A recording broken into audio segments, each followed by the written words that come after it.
वहाँ पे 7-8 दिन आईसीयू में रहे और डॉक्टर का ट्रीटमेंट चला। पूरा अकड़ गया था, पूरा ना आवाज़ निकल रहा था, ना साउंड निकल रहा था। देख के हम घबरा गए। नीचे गिर गए और नीचे हमारा दूसरा का घर है, दूसरा का छत जो है हमारा एक तल्ला नीचे है। अब कोई टेंशन में कैसे कोई वीडियो बनाया है, क्योंकि कर्ज का कैपेसिटी थोड़ा बढ़ गया है। अब तो उम्मीद करते हैं कि जल्दी हमारे पिताजी ठीक हो जाएं। हमारा काम भी ठप पड़ गया। अब इनकम का तो कोई स्रोत है नहीं। बस हमारे पिताजी को इस तरह से इंजरी हो रखा है, मेरा पूरा फैमिली गम में है। हम कैसे किसी को खुशी रखने के लिए हम वीडियो बनाए। ऐसे पिताजी कभी हम लोग पर गुस्सा या गाली गलौज नहीं करते थे। कंडीशन देख करके ही हम मतलब क्या कहें, हम अपना होश खो दिए। बिल्कुल हाँ। विनय जी अभी मुसीबत में है, परेशान है, हैरान है। हम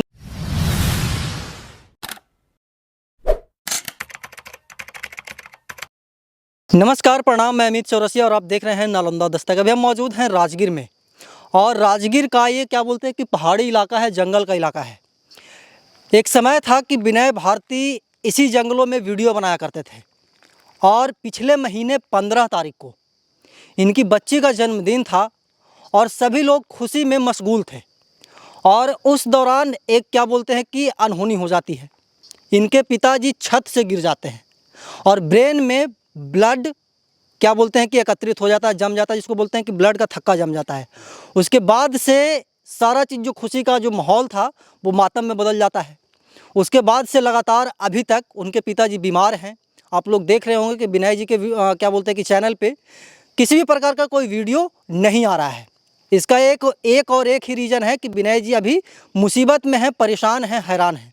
हम इनसे जानेंगे कि आखिरकार 15 तारीख को क्या हुआ था और कब तक इनके पिताजी हैं वो स्वस्थ हो जाएंगे, और कब से इनका वीडियो आना फिर से प्रारंभ होगा। विनय जी, सबसे पहले तो स्वागत है। बिल्कुल, बहुत बहुत धन्यवाद अमित जी, और नालंदा दस्तक के जितना भी दर्शक हैं सबके बहुत बहुत प्रणाम। कैसे कैसे हुआ था विनय भाई? मतलब कि खुशी का माहौल था और डायरेक्ट मतलब कि बदल गया वो मातम में। मान करके चलिए कि मातम में ही बदल गया। एक पिताजी आपके थे और एक लौता वो कमाने वाले थे, उन्हीं से घर परिवार चलता था और आपसे चलता था। आपका भी काम धंधा बंद हो गया अभी। कैसे कैसे हुआ था उस दिन? एक्चुअली 15 तारीख को हमारा बेटी का पहला जन्मदिन था। तो हम इनविटेशन सगरो देवे किए थे, लगभग जितने भी हमारे जो परिवार, रिश्तेदार, दोस्त वगैरह थे, सबको बुलाए थे कि आओ भाई, हमारा थोड़ा सा बिल्कुल, हमें भी इनविटेशन मिला था। तो छोटा मोटा अपना खुशी को सेलिब्रेट करेंगे। तो हमारा छत पर कुछ ईंटा रखा हुआ था, 2-4 ऐसे ही। तो पापा सोचे ना कि अगर घर में बच्चे वगैरह आवेंगे शाम में तो हाथ पैर पे चोट लगा लेंगे, इसके वजह से हम ईंटा को उठा करके ऊपर रख देते हैं कहीं। अच्छा, किसी दीवार पे? किसी दीवार पे। तो एक साइड में एक करकट दिया हुआ है छोटा सा, उस पे वो ईंटा चढ़ाने की कोशिश कर रहे थे, रखने का। हम भी वहीं पे थे, हालांकि हम ही हाथ में ऐसे पकड़ा रहे थे। एक रेलिंग है 5 इंच का दिया हुआ, उस पे पैर रख करके डाल रहे थे। अच्छा, मतलब कि जो 5 इंच का दीवार था उस पे वो चढ़ गए। हाँ। और उस पे चढ़ करके करकट पे ईंटा रख रहे थे। 3 फीट ऊंचा होता है ना रेलिंग, 3.5 फीट। तो उसी रेलिंग का चौड़ाई 5 फीट था। तो कोई भी सोचता है 5 फीट चौड़ाई है और 4 फीट ऊंचा है तो कोई अनबैलेंस बना लेगा उस पे। तो वो चढ़ करके करकट पकड़ के रख रहे थे। अचानक क्या हुआ, करकट जो पकड़े थे वो टूट गया। और टूट गया तो अनबैलेंस हुए। अनबैलेंस होकर के हमारे तरफ गिरना था, जिधर छत है हमारा उधर गिरना था। लेकिन संजोगवश क्या हुआ कि ऐसा संभल नहीं पाए और उल्टा दिशा में गिर गया और छत से नीचे गिर गया। और नीचे हमारा दूसरा का घर है, दूसरा का छत जो है हमारा एक तल्ला नीचे है। तो एक तल्ला नीचे मतलब लगभग 10-12 फीट होता है। तो 10-12 फीट नीचे जा गिरे, और ऐसा गिरे कि सर के बल ही जा गिरे। सर के बल जब गिरे तो अचानक हम देख कर भौचक्का हो गए कि हुआ क्या। धड़ाम से हम 12 फीट था नीचे, लेकिन उसका छत पे एक टंकी रखा हुआ था।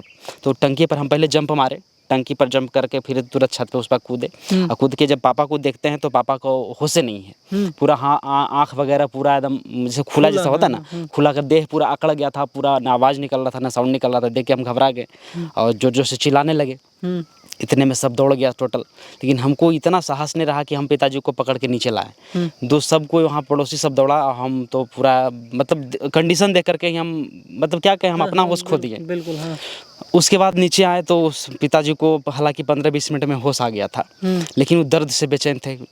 चेस्ट का दर्द, बैक दर्द, और गर्दन जो है नीचे गिरे थे ना सर के बल, जो गर्दन पूरा मतलब ऐठ गया था, उसको बोलते हैं मछुरा जाना, उस तरह से हो गया था। तो उस समय हमको पता नहीं चला कहाँ जाएं, तुरंत अटेंडम कोई फर्स्ट एड के लिए सरकारी दौड़ता है कि देखते हैं। तो सरकारी हॉस्पिटल राजगीर में ही गए, वहाँ कंडीशन देखा, बोला छत से अगर सर के बल गिरे हैं तो यहाँ पे ट्रीटमेंट नहीं हो पाएगा, क्योंकि हमारे पास सीटी स्कैन वगैरह सुविधा नहीं है। तो फर्स्ट एड में जो इंजेक्शन वगैरह होता है वो दिया और तुरंत ट्रांसफ़र कर दिया पावापुरी, रेफ़र कर दिया। अच्छा। पावापुरी गए तो पावापुरी में थोड़ा सा वहाँ बदहाली बहुत रहता है डॉक्टर वगैरह का, देखिए बहुत लापरवाही वहाँ बरता जाता है। और वहाँ पे क्या हुआ कि वहाँ पे फर्स्ट में देखा और इंजेक्शन लगाया और ऑर्थो वार्ड में शिफ्ट कर दिया, ऐसे नॉर्मल बेड पर, जनरल वार्ड में। मतलब 2 इंजेक्शन लगा के जनरल वार्ड में शिफ्ट कर दिया, ना कोई डॉक्टर आ रहा है ना कोई क्या आ रहा है, मतलब पिताजी का कंडीशन और भी ख़राब होते जा रहा है। करें तो क्या करें। फिर 2-3 दोस्त मिल के गए और वहाँ पे 2-3 डॉक्टर को बोले कि ऐसा क्यों कही हैं, कुछ तो ट्रीटमेंट दीजिए। सुला दिए जाकर के, ना कोई देखने आ रहा है, ना इंजेक्शन पड़ रहा है, ना दवाई पड़ रहा है, मतलब ऐसे ही ला करके कि सिर्फ मरीज़ को क्या कीजिएगा आप। तो फिर बोला कि सीटी स्कैन कराइए। शाम हो गया, सुबह से सुबह 6 बजे गिरे थे और शाम 4 बजे सीटी स्कैन कराया किया। सीटी स्कैन मतलब 8 घंटा के बाद? हाँ, 8 घंटा बाद, 8 घंटा ऐसे ही पार्ले रह गया। हाँ, एनी ट्रीटमेंट। तो सीटी स्कैन हुआ, उसका रिपोर्ट लगभग 2 घंटे बाद दिया। मतलब 7-8 बजे बज रहा था लगभग, सौंपा जब रिपोर्ट। मतलब कि 12 घंटा हो गया रिपोर्ट आते आते रिपोर्ट आया तो हम सोचे कि कोई डॉक्टर को दिखाएंगे, क्या कंडीशन है। तो बोला कि वहाँ की डॉक्टर तो अब सुबह 10 बजे ही आवेंगे। अरे अब बोले 10 बजे, ऐसा कि थोड़ा है कि वहाँ पर जब हॉस्पिटल है तो इमरजेंसी में कोई डॉक्टर रहता होगा ना, कोई डॉक्टर तो होगा। तो बहुत कहने पर, बोलने उलने पर फिर एक नीचे डॉक्टर था, वो ले गया, रिपोर्ट देखा तो बोला कि ये इनको ब्रेन में ब्लड क्लॉट हो गया है। अच्छा। और ब्लड क्लॉट का यहाँ पे कोई ट्रीटमेंट नहीं है, क्योंकि यहाँ पे न्यूरो सर्जन नहीं आते हैं। और न्यूरो सर्जन के लिए आपको या तो पीएमसीएच जाना पड़ेगा या तो आप हायर कोई भी हॉस्पिटल में जा सकते हैं। हाँ। तो पीएमसीएच आया और रात 8 बज चुका था, तो पटना जाना 8 बजे रात में, वो भी कोई पहचान जान नहीं पीएमसीएच में। तो बिहार से के कुछ दोस्त से बात हुआ, तो बिहार से में एक नोबल हॉस्पिटल है, वहाँ के बारे में जानकारी दिया कि वहाँ पे एक राजीव कुमार रंजन वहाँ पे देखने आते हैं, उनको अप्रोच करके बुलाता है। तो वहाँ पे आईसीयू वगैरह है, तो वहाँ पे शिफ्ट कर दिया। वहाँ पे 7-8 दिन आईसीयू में रहे और डॉक्टर का ट्रीटमेंट चला, तो कंडीशन कुछ लगा कि सही हो रहा है। हालांकि हमारे पिताजी को फ्रंटल लोब में इंजरी हुआ है ब्रेन का, तो फ्रंटल लोब में डॉक्टर बताया कि वहाँ पे इंजरी होने से क्या होता है कि हम जो इंसान होता है ना, अपना बिहेवियर खो देता है। अच्छा, जो अपना हाव भाव होता है वो खो देता है, बिहेवियर पर बहुत असर पड़ता है। जैसे किसी को गाली देने लग जाना, किसी को गुस्सा करने लग जाना, बात बात पे गुस्सा हो जाना, खाना नहीं खाना, जिद करना, किसी बात को रिपीट करना, ये सारे उनमें देखा गया। और ऐसे पिताजी कभी हम लोग पर गुस्सा या गाली गलौज नहीं करते थे, लेकिन अभी एकदम सीधे स्वभाव के। लेकिन अभी क्या कंडीशन है कि दवाई खिलाने के लिए उठाएंगे, दवाई खाला तो गरियाने लग जाएंगे, हर साला दवाई वाई फेंको, मार देगा तुम सब दवाई खिला के। कुछ और बोले या फिर नहाने वहाने के लिए कहीं ले जाएं तो गाली गलौज स्टार्ट कर देते हैं। अच्छा बात है उनको बुरा लग रहा है। हाँ, अच्छा बात है उनको बुरा लगता है, उनको सोचने मतलब समझ नहीं आ रहा है कि कौन हमको क्या कह रहा है। तो ऐसा दिक्कत है, फेस कर रहे हैं और लगभग 25 दिन आज हो गया है। अभी कंडीशन में तो ऐसा कुछ सुधार है नहीं है, लेकिन रिपोर्ट में कुछ सुधार दिखता है, लेकिन कंडीशन में सुधारना है। अब यही कारण है कि हमारा वीडियो रुका हुआ है। तो अब कोई टेंशन में कैसे कोई वीडियो बनाए, क्योंकि हमारा वीडियो इंटरटेनमेंट पर्पज़ से बना होता है। अब हमारे पिताजी को इस तरह से इंजरी हो रखा है, मेरा पूरा फैमिली गम में है, हम कैसे किसी को खुशी रखने के लिए हम वीडियो बनाए, कैसे अपना इमोशन को चेंज करें। तो ये दिक्कत है, तो हमारा वीडियो तो समझिए कि एकदम बंद हो गया है। पिताजी का जो थोड़ा बहुत लकड़ी का काम करते थे, घर का खर्च वगैरह निकल जाता था, थोड़ा बहुत इंड हो गया वो भी। हमारा काम भी ठप पड़ गया। अब इनकम का तो कोई स्रोत है नहीं, बस अब भगवान भरोसे हैं और कुछ दोस्तों के भरोसे हैं फिलहाल, बाकी। अच्छा, आपके परिवार में कौन कौन है विनय जी? हमारे परिवार में फिलहाल मम्मी हैं, पापा हैं, हमारी वाइफ, एक छोटी सी मेरी बच्ची है, और मेरे गांव पे रहते हैं एक भैया भाभी। तो भाभी भी आए हुए थे, बर्थडे था तो सब कोई फैमिली भी आया हुआ था। तो इतना ही फैमिली में है, भैया भाभी, हम, मम्मी पापा। अच्छा, मतलब कि अभी कमाने वाले अगर देखा जाए तो आपके सिर्फ भाई साहब हैं? हाँ, सिर्फ भाई साहब हैं।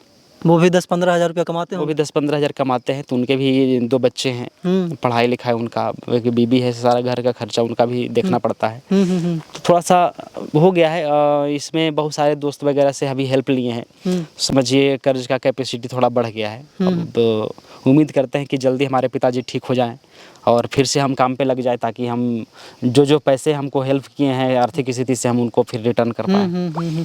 अच्छा, डॉक्टर का कहना क्या है? क्या बोलते हैं डॉक्टर, कब तक सही हो जाएंगे आपके पिताजी? डॉक्टर हमेशा पॉजिटिव ही बात बोले हैं कि पिताजी जो आपका समय लगेगा लेकिन ठीक हो जाएगा, लेकिन अप्रोक्स कोई टाइमिंग नहीं बताते हैं कि कब तक ठीक होंगे।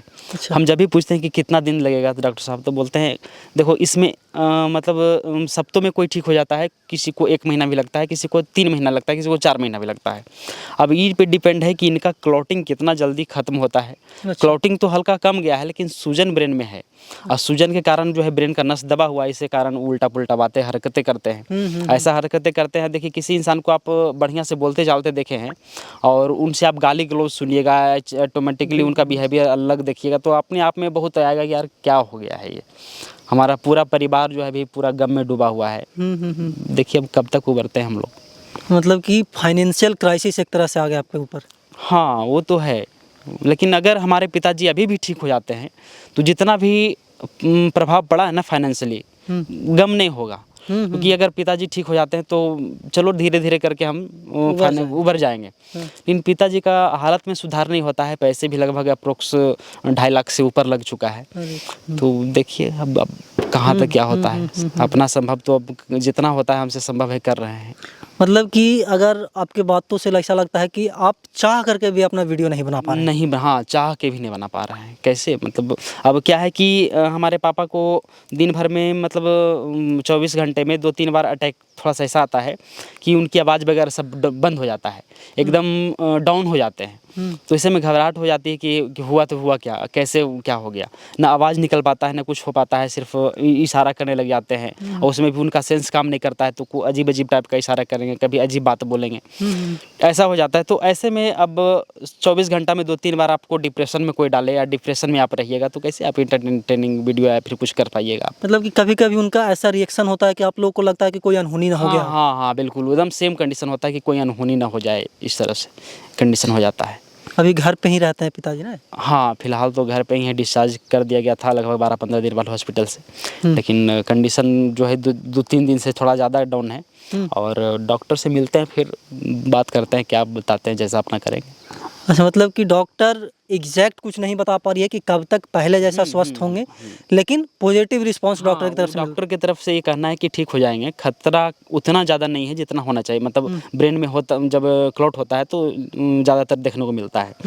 रिकवरी मोड में है, रिकवर होंगे, लेकिन कब होंगे इसका कोई टाइमिंग नहीं है मेरे पास। हाँ, आपके दर्शक भी आपको देखना कहीं ना कहीं पसंद करेंगे, उन दर्शकों को क्या कहना चाहेंगे? बहुत सारे दर्शक हैं जो हमेशा मेरे पिताजी का ख्याल पूछते रहते हैं, हालचाल पूछते रहते हैं। बहुत लोग मैसेज करते हैं, कमेंट करते हैं, लेकिन चाहते हैं कि रिप्लाई दें, लेकिन अब इस मूड में होते हैं कि कुछ कुछ को रिप्लाई दे पाते हैं, कुछ को नहीं भी मिल पाता है, क्योंकि हमारा काम जो है एकदम ठप पड़ा हुआ है, तो उस ओर ध्यान भी नहीं जाता है। यार इधर देखे कि इधर देखे। अब यहाँ राजगीर में सिर्फ हम अकेले हैं, भैया भी अगर यहाँ चलाएं काम छोड़ करके, तो सारे हमारा जो इनकम का स्रोत जो टोटली ठप हो जाएगा। तो कुछ तो चाहिए ना घर में, कहा परिवार भी है, खाना पीना भी है।